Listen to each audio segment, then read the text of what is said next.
खुशामदीद। आज हम आपको बताने वाले हैं हल्दी के कुछ ऐसे फ़वाइद जिनसे आप नावाकिफ़ हैं। हल्दी तो हर घर की शान होती है, लेकिन बहुत से कम लोग ऐसे भी होते हैं जो हल्दी के फ़वाइद को नहीं जानते। आज हम उसी हवाले से बात करने वाले हैं कि हल्दी के क्या फ़वाइद हैं। हल्दी हमेशा से ही हर घर की ज़रूरत रही है। हल्दी को सबसे ताकतवर मसाले के तौर पर इस्तेमाल किया गया है। एक सेहतमंद ज़िंदगी गुजारने के लिए हल्दी का इस्तेमाल एक बेहतरीन इंतख़ाबात में से एक है। हल्दी के फ़ायदे क्या हैं, आइए मालूम करें।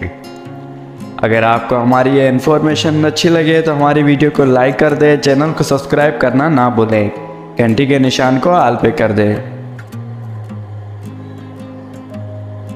हल्दी घुटने के दर्द के लिए मुफीद है। हल्दी की खसूसियात घुटनों के दर्द, ओसियो आर्थराइटिस और रिमाटाइड जोड़ों के लिए अहम किरदार अदा करती है। इसमें मौजूद एंटीऑक्सीडेंट जिस्म में मौजूद फ्री रेडिकल्स को भी तबाह करती है, जो खलियों को नुकसान पहुंचाते हैं। जो कोई भी इस मर्ज़ में मुब्तला है वो रोज़ाना की बुनियाद पर हल्दी को एक दवा के तौर पर इस्तेमाल करें, ताकि जोड़ों की हल्की दर्द और सोजिश से निजात मिल सके।